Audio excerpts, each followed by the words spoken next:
Liderança eclesiástica. Vamos falar um pouco mais sobre liderança. E nessa oportunidade eu gostaria de ler um texto na palavra de Deus, aqui no livro do Êxodo, no capítulo de número 18.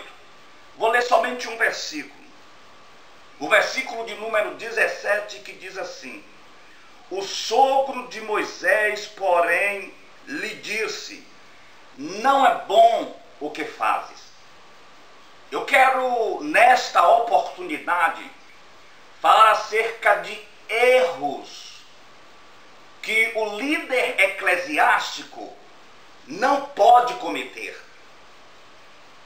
Eu tenho certeza que não vou esgotar o assunto, porém eu quero trazer ao nosso entendimento alguns erros que às vezes nós cometemos sem ao menos perceber que estamos cometendo esse erro. Esse texto aqui em Gênesis 18 fala acerca da estadia de Moisés no deserto. A Bíblia fala acerca de uma grande multidão que saiu da terra do Egito e se encontrava no deserto sobre a jurisprudência de Moisés. Moisés guiava o povo com a mão forte de Deus. E este mesmo texto diz que desde a manhã até a tarde, Moisés sozinho atendia ao povo, resolvia os problemas do povo. E isso se tornou cansativo para Moisés. Quando Jetro se apresenta e orienta a Moisés. Porque Moisés centralizou o poder. Um dos nossos primeiros erros é centralizar o poder. A Bíblia nos mostra Jetro orientando Moisés para que Moisés dividisse as tarefas. Às vezes o líder eclesiástico é aquele que bate o escanteio e corre para a área para cabecear. E se você for examinar o texto, você vai ver que Moisés ouviu a voz da experiência quando Jetro se aproxima e orienta ele. Ele recebe o conselho de Jetro e automaticamente Moisés começa a delegar a autoridade. Ou seja, distribuir as tarefas para que o fardo não se tornasse ou não continuasse sendo pesado nos ombros de Moisés. Um dos primeiros erros da liderança eclesiástica é querer fazer tudo sozinho, é abraçar tudo sozinho. Às vezes ele dá abertura no culto, ele canta os corinhos da harpa, ele lê a palavra, ele dirige o culto, dando as oportunidades, ele mesmo dá o aviso, ora da bênção apostólica. Nós precisamos aprender a delegar a autoridade. Agora, delegar a pessoa correta. Delegar a pessoa certa. Ouve-se muitos se pregando que Deus capacita os escolhidos. Eu acredito de maneira ferrenha nisso, que Deus realmente capacita. Porém, o líder precisa ter visão e discernimento para saber para quem ele delega, para quem ele entrega aquele cargo, para quem ele confia aquela responsabilidade. Alguém que no mínimo tenha chamada, tenha algum talento, alguma capacidade. Segundo, alguém de confiança. Terceiro, uma pessoa responsável. Quarto, alguém que tenha compromisso com a obra. Compromisso com a obra. Às vezes nós estamos lotados de pessoas domindeiras. Tudo bem, vamos usar o bom senso, entendemos que a correria do dia a dia às vezes nos oprime, nos tira a oportunidade de estarmos dando assistência durante a semana. Precisamos trabalhar, correr atrás do pão de cada dia. Isso é bíblico, porém precisamos ter compromisso com Deus, com a sua obra e com a sua palavra. Depois, pessoa convertida. Pessoa convertida verdadeiramente. Queridos, uma das coisas que tem levado muitos líderes eclesiásticos ao fracasso é a falta de visão. Ele não tem visão, ele não tem discernimento, coloca qualquer tipo de pessoa na frente ou entrega a responsabilidade nas mãos de pessoas não capacitadas. E aí a pessoa grita, Deus capacita os escolhidos e tal. Tudo bem, eu entendo. Porém, existem muitas pessoas exercendo função ou funções ao qual não está preparada para tal. É nisso que surgem os problemas e as dores de cabeça. Segundo, a pessoa precisa viver uma vida de oração. Principalmente aquele que exerce a função eclesiástica. Se você for chamado por Deus para exercer uma função eclesiástica, você precisa ter comunicação. A oração é a comunicação com Deus, é falar com Deus. O líder eclesiástico precisa orar. Precisa orar. Um líder que não ora no mínimo 20, 30 minutos, 1 hora por dia ou antes de pregar o seu sermão, ele está fadado ao fracasso. Um líder que não ora, queridos, é como um céu sem estrela, é como um fogão sem gás, é como um carro, um veículo, um automóvel sem combustível. Está faltando a essência, a unção do Espírito que nós obtemos através da oração. Outro erro da liderança eclesiástica é não estabelecer metas. Você precisa saber onde você está, o seu povo também. Você precisa saber aonde começou o seu povo também. E você precisa apontar o caminho, mostrar para o povo, para os seus liderados, aonde você pretende chegar. Qual é a sua meta, qual é o seu objetivo. O povo, aqueles que estão sobre a sua responsabilidade, precisa de um norte. Precisa de um caminho traçado. E a pessoa que foi levantada, preparada para apontar esse caminho, foi você, líder. Quando nós temos esse entendimento, as coisas se tornam mais fáceis. Um outro erro da liderança é não saber dizer não. O próprio Deus diz não. Por que nós somos líderes e não aprendemos ainda a dizer não? Porque o nosso coração é cheio de amor e às vezes a obra sofre porque não sabemos, ainda não aprendemos a dizer não. Às vezes alguém ora e Deus diz espere. Às vezes Deus diz assim, tome, receba, chegou a hora, receba a bênção. Mas muitas das vezes Deus diz não, ainda não é o momento, ainda não é a minha hora, ainda não chegou o tempo. É assim que Deus trabalha. E se somos imitadores de Cristo, representantes de Cristo, devemos também seguir essa mesma linhagem. Quantas vezes dizemos sim para não ferir, para não magoar, para não machucar, para não perdermos a popularidade, mas não é essa a vontade de Deus.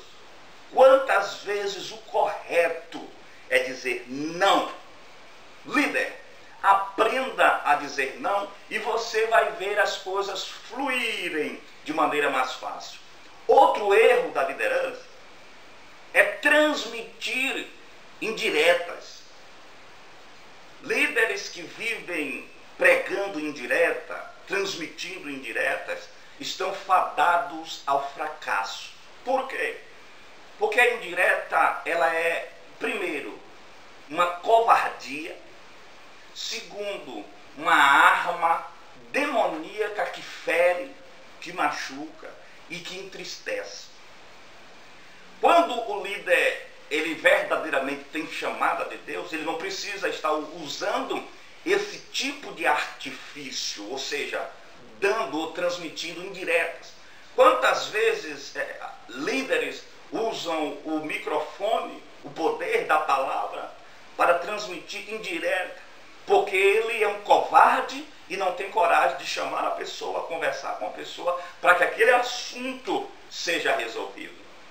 Outra coisa é ser, ou dar uma de sabichão, achar que ele domina todo o conhecimento.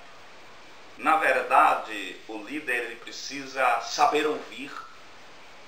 Quantas vezes realizamos uma reunião e a reunião é uma reunião como se aquele que está na frente, ele é um ditador, o dono da verdade, o sabichão, aonde não se dá oportunidade para se ouvir. Um líder que não aprendeu a ser confrontado, ele perde a oportunidade de prosperar e de crescer. Ouvir, aprender a ouvir. Quando nós ouvimos, nós descobrimos quantas coisas estão ao nosso favor, quantas oportunidades podem ser abertas. E às vezes não damos essa oportunidade. Às vezes achamos que somos o sabichão, temos o domínio de todo o conhecimento. E às vezes não damos a oportunidade para ouvir. Aquele que sabe ouvir, às vezes ele ganha novas ideias, ele abre as portas das fronteiras, aonde só quem tem a ganhar com isso é a sua liderança. Outro erro cometido pela liderança eclesiástica é somente pregar vitória. Receba a sua vitória, Deus está abrindo a porta, Deus está te dando isso, Deus está te dando chave daquilo, Deus está te dando apartamento, Deus está te dando carro novo, Deus está te dando vitória, está caindo dinheiro na sua conta. Eu aqui, evangelista Raimundo Bispo, eu tenho uma mala que já está cheia de chave, de tanta chave que eu já recebi. Porque é chave disso, chave daquilo outro. Eu não vejo ninguém pregando a chave do conserto, a chave de fenda, a chave sem cabeça, que quando aperta ninguém folga, só Deus. E quando folga ninguém aperta, só Deus. A chave da restauração, a chave do perdão, a chave da união, a chave do amor. São essas chaves que nós às vezes esquecemos de pregar. E só pregamos vitória preocupados com quantidade, preocupados em encher a nossa igreja, preocupados em não perder membros, preocupados com a nossa popularidade, com o nosso ibope, e às vezes a igreja não está cheia, às vezes a igreja está inchada e o pecado predominando no meio do povo. Quantas vezes nós estamos liderando igrejas cheias de pessoas vazias do Espírito Santo e da sua presença?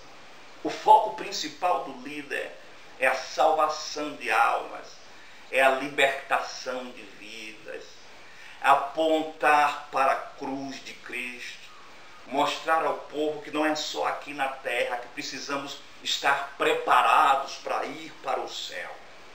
E para encerrar essa palestra, eu quero te dizer que um dos erros fatais na liderança eclesiástica é não liderar com exemplo de vida. Quantas vezes a nossa pregação, a nossa palavra está falando muito mais alto do que a nossa própria vida? Porque o povo começa a observar o líder no momento que ele desce do altar, no momento que ele está interagindo com o povo, no momento que ele sai da porta da congregação ou da igreja para fora. Um filho observa o pai e quer ser igual ao pai. Uma filha observa a mãe. Um liderado numa empresa observa o seu líder, o seu supervisor, o seu gerente, o seu coordenador.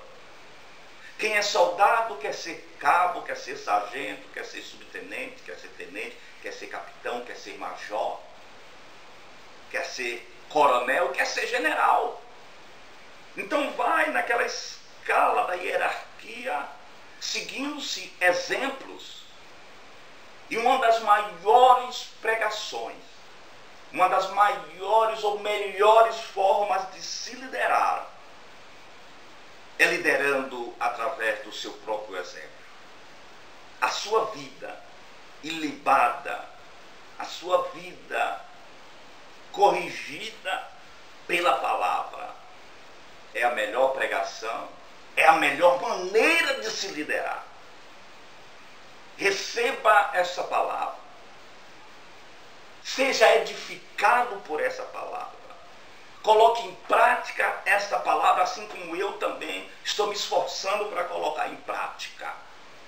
E eu quero, em nome de Jesus Cristo, te pedir, ore por mim. Ore por mim. Se você sentiu que essa palavra falou, te orientou, te ajudou, coloque aqui, ó. Coloque aqui embaixo o seu like. Clique aqui nessa mãozinha. Nos dê uma força. Se inscreva no meu canal para me ajudar. Compartilhe esse vídeo nos seus grupos de WhatsApp, nos seus contatos do WhatsApp. Compartilhe no seu perfil do Facebook e nos ajude a divulgar, pregar a palavra poderosa do teu Deus, do meu Deus,